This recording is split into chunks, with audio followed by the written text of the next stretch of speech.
Radio Richard. Hi, I'm Richard Niles, welcoming you to Pat Metheny, Brightside. Going to concerts that he was either involved in or interested in. So it was all revolving around the trumpet. Trumpet consciousness in general would certainly be the formative mechanism for my entry into music. I started playing the trumpet myself with Mike as my teacher when I was about 8.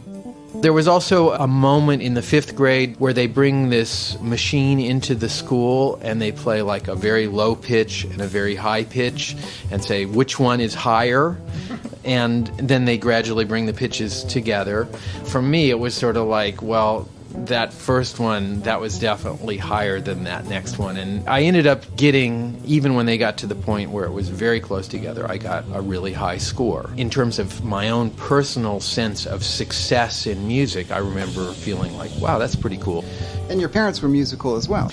Yeah, not professional, but my dad was a very good trumpet player. I mean, he's got a great sound. He can really get around the instrument well. And my mom is an excellent singer with great pitch, a great sound. And her dad, my grandfather on my mom's side, was a professional trumpet player his whole life. He played a summer under John Philip Sousa. Hearing and seeing all that, watching my brother practice a lot, hours every day, was very formative and very important.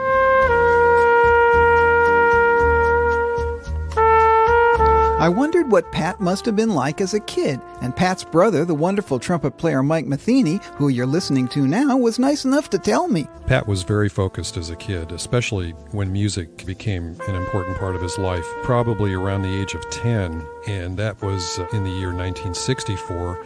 Which, if you'll recall, was a pretty important year for American popular music with the early days of rock and roll and the Beatles and the Rolling Stones and all of that kind of thing that was happening in pop culture that had a big impact on Pat. We were both very lucky to have this magnificent music teacher, Keith House. And also, it was around that same period of time that Pat got his first guitar. He just instantly disappeared into his room with his new prized possession and started to practice, and his commitment really hasn't changed in the last 40 years. He's still practicing. The jazz and blues scene around Kansas City back in those days in the 1960s, when Pat got to be a teenager, was really vibrant and alive. He was in a position to go to jam sessions and play gigs with some of the very best jazz and blues musicians in Kansas City. Pat has always been very generous when it comes to giving me credit as an inspiration, but I've always maintained that he would have ended up being a great musician with or without me.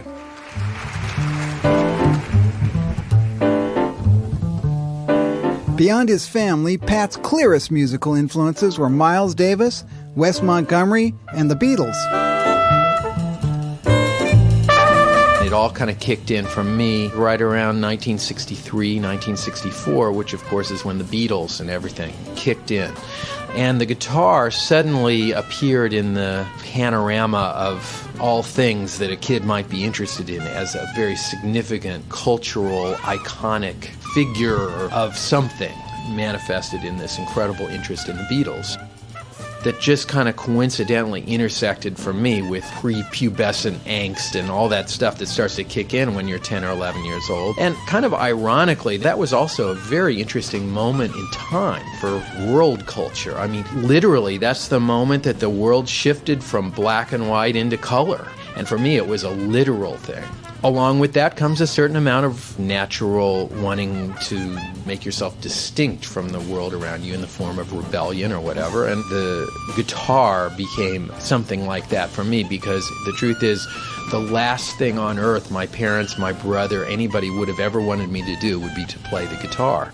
The guitar, for whatever reason, in their consciousness, represented everything not so good. Turns out to be correctly identified with a major chasm in the universe at that moment, and I was attracted to it. You know, my present for 6th grade, if I got such and such score on such and such test, was the right to buy a guitar, because by that time I'd sort of lost interest in school anyway. You know, that was kind of the beginning of the end, or the beginning of the beginning. From that point forward, I literally became, I would say, a different person. When my brother brought home a record, Miles Davis live, called Four and More, within the first 5 seconds of the needle touching that vinyl, my life was a different life. And all I wanted to know, and all I still really want to know, is what happened in those 5 seconds. What was that? As much as rock and roll might have offered me a window into rebellion against my parents and my brother and blah, blah, blah, it offered me a far wider window to become interested in jazz, because not only could I rebel against all those people, but I could rebel against all my friends and everybody else I knew in my little town in Missouri as well. Plus, and this is maybe more important, whatever that music was fascinating and inviting in ways that I had never experienced before. Especially with Miles. He instantly became my favorite musician, and I would have to trace almost every attraction to wanting to understand something in that Miles quintet. And I have to also say there was something about Tony Williams, the way he was playing, the sound of the ride cymbal, that had an immediate resonance to me in terms of what I was feeling in the culture. Even in Lee Summit, Missouri, there was something about the way he was playing that, in fact, truly did represent a major change.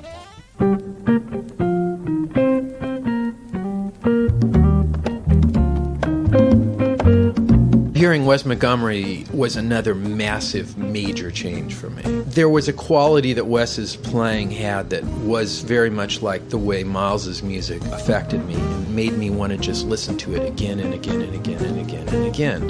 Through that process of listening, you naturally memorize things. Not only what Wes was playing or what Miles was playing, but what was happening underneath them and around them.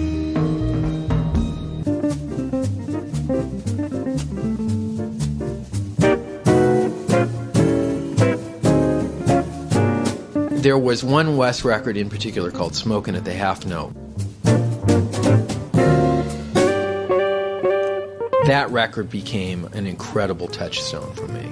Because I think that when I think about Wes, or if I think about Miles, I would also describe those two guys as being the two guys who have left a sort of sonic residue that has pervaded all of music, not just jazz, since. And to me, there's only one other musician of recent times who I would include in that category, and that's Jaco Pastorius, in the sense that their sound went way beyond jazz. It was something you can't turn on the TV without hearing something that's reflecting that sound in popular culture. Plus, even in the most extreme nooks and crannies of the avant-garde, that sound is also pervasive. There was just this depth to it, this sound thing. As much as people talk about experimentation in music, we all get quickly a picture in our mind of a certain style of playing almost. I would contend that the Beatles were among the most experimental of people that make records at the time. Wes, if you want to talk about marking your own time through a sound that could only be of your time, to me, his simple playing on some of those later records where he just plays the melody of like Windy or something like that, to me, it's much more avant-garde in a way to be able to play a solo that's 8 bars long, that's that deep, than it is to play 45 minutes of playing free. One of the mandates of the jazz form that is often overlooked is that it's a form that's quite unforgiving in its view towards nostalgia. I think it doesn't actually work. I don't think I've ever really heard somebody play in a style that precedes their time on Earth. It might be really, really good, but it's not going to make me not want to hear the people that did that first.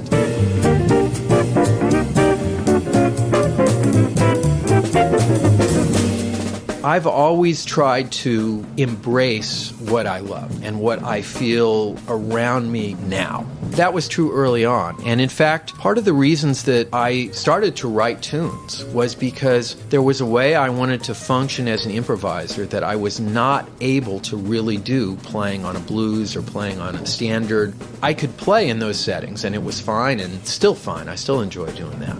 But there was a certain quality of something that I was not able to get to as an improviser until I started writing tunes that referenced everything that I loved, which includes a lot of qualities about having grown up out there in Missouri, a lot of qualities that are in fact related to what was happening in pop music at the time, and certain things having to do with the guitar itself that just had not really been looked at and were fascinating and interesting and worthy to me. And yet at the same time, my earliest success as a player around Kansas City when I was 13, 14 years old was under the auspices of sounding as close to Wes Montgomery as I could. I had braces on my teeth at the time. I played with my thumb, and I could do a good Wes Montgomery imitation.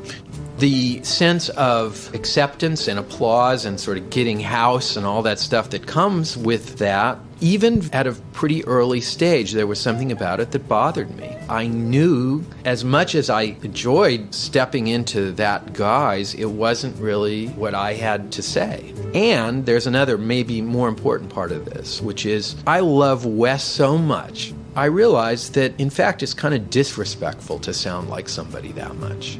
Wouldn't it be better to look at Wes and say, wow, this guy found a way of playing that was all his own, that didn't sound like anything that had preceded it? Why not go there as a tribute to Wes? So there was a point where I just said, okay, I'm not going to do that anymore. You know, then there's a period of roughness, because that is, in fact, part of what your vocabulary is. But it was a worthy...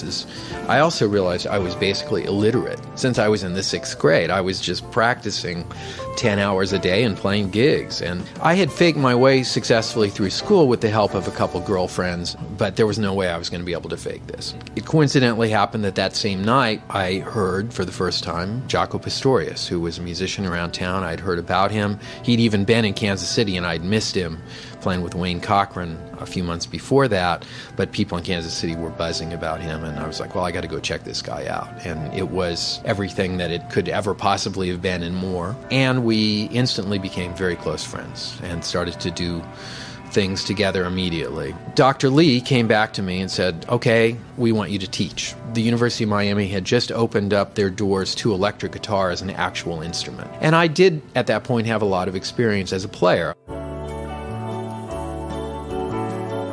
In the middle of that, there was a chance to come back to the Midwest and play a concert in Wichita at a jazz festival where I'd played before during my high school years, and the guest was going to be Gary Burton. Gary was one of my favorite musicians. His band represented so many important things to me. The chance to go and play with him, I would have walked there. That was April of 1973. I got the chance to play a few tunes with Gary, spent a lot of time talking with Gary, and probably made enough of an impression on him because I knew his tunes so well.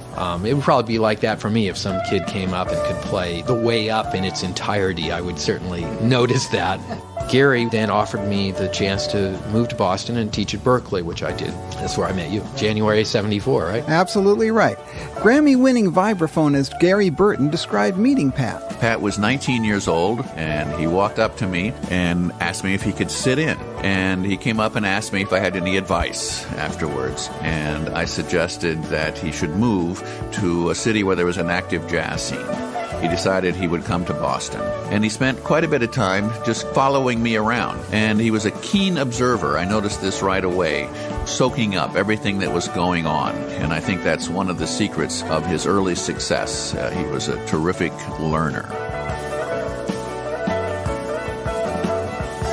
I could never overemphasize enough the unbelievable benefits that have come to me as a musician and as a student of music through the hours that I was able to be around Gary as a player, and also things that he would offer off the bandstand in terms of the way you analyze music, the way you look at chords, the way you fit into situations dynamically, texturally, how much activity is required in order to achieve this or that effect. And then be able to go up on the bandstand and demonstrate in the most artful way, illustrate what he just said. And also I think Gary probably recognized that I probably was going to be a band leader at some point, and was incredibly generous with letting me sort of see the mechanics of it. Like, okay, tonight we got $1,000 for the whole band. I'm giving you guys $50 each, but I'm keeping $600 after I pay for the gas because we're going to drive to Vermont. And also kind of monitor my thing in terms of tunes I was writing and pretty much tear them apart. Undeniably accurate and pretty ruthless, and yet at the same time not with any malintent. Just, why is it that you're looking to do this when you could do that? After 3 years of that, I was ready to move on to different territory, and in many ways, it's the normal jazz trajectory, which is you play in somebody's band for a while, you take what you can from their thing, and you also then learn from their thing what you're not getting to do in that environment that becomes something of a goal for your own thing.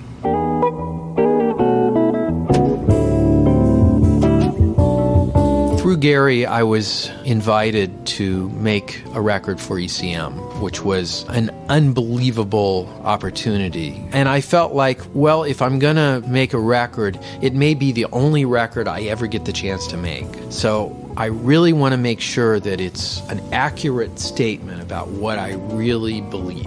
I knew I didn't want to make a record of standards, and I knew that I didn't want to do a whole bunch of things. It was kind of a process of then carving away everything and seeing what was left that I did want to do. I can't really say too much more than what Bright Size Life is. That is a very accurate picture of where I was at that moment, that in many ways reflects things that I still believe to be true. And I'm happy to be able to say that. I think that many people look back on their first record and think, oh man, what was I thinking? I still can play all those tunes, and I still go, yep, that's kind of right. That's sort of what I feel about that. Even though I didn't really think that I played that good that particular day, and of course those were one-day records, there were many things about it that I felt were kind of new territory, and we felt so strongly about what we were doing as a trio. That became the platform for me to leave Gary and start my own band, something I wasn't really that excited about doing. But the truth is, there were very few sideman opportunities for me at that time that had the kind of opportunities musically that I was searching for. Another crucial element in the launch of Pat Metheny's career was his meeting with Lyle Mays, his collaborator for over 30 years. Within a few minutes of hearing him, it was like, well, we should play together.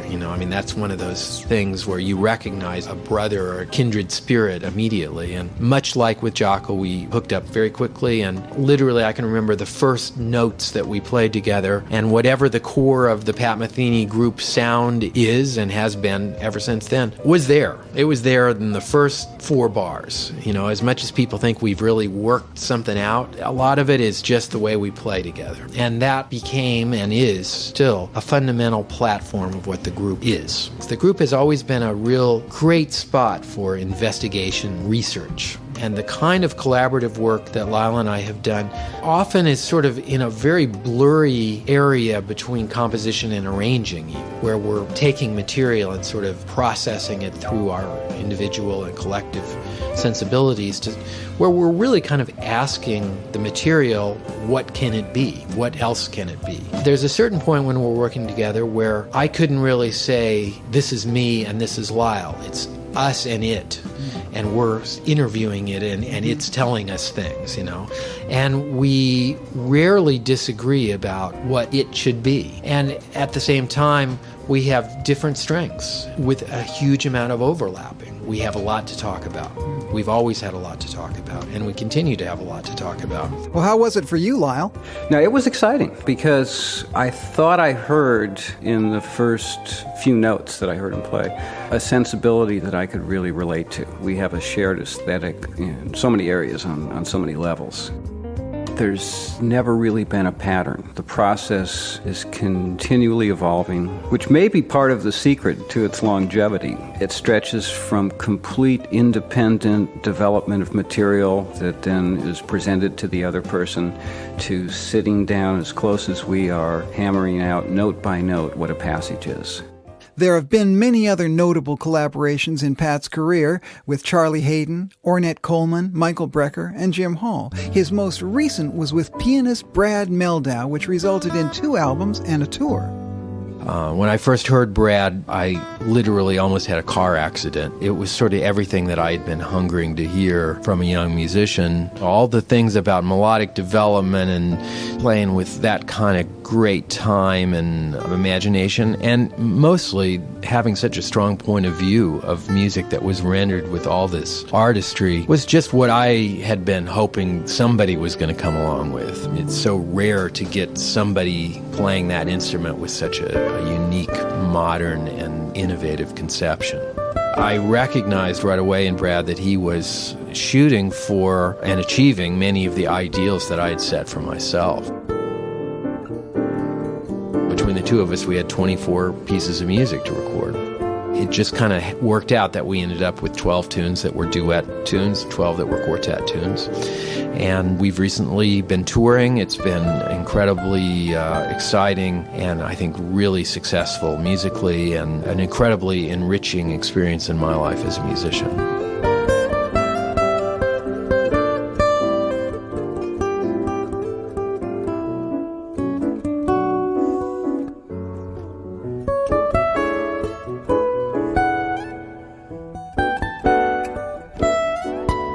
This program has been more about the why and the how than the what of Pat Metheny's career.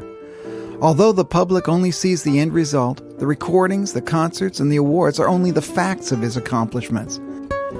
But here Metheny reveals why he was driven towards music with a stratospheric drive and dedication highly unusual for a preteen. We've also seen step by step how he set and achieved each of his demanding goals. Next week's program will further examine the inner workings of the creative mind, focusing on the concepts and methodologies that have made Pat Metheny one of the most fascinating musicians of our time. I'm still Richard Niles, saying thanks to Gary Burton, Lyle Mays, and Mike Metheny, to my production assistant Jack Gwizdala and mixing engineer Peter Dale. Niles Productions would like to thank the very executive producer David Morley and all at Above the Title. Thanks most of all to Pat Metheny for giving his time so generously, offering us a unique insight into his bright-sized life. Radio Richard.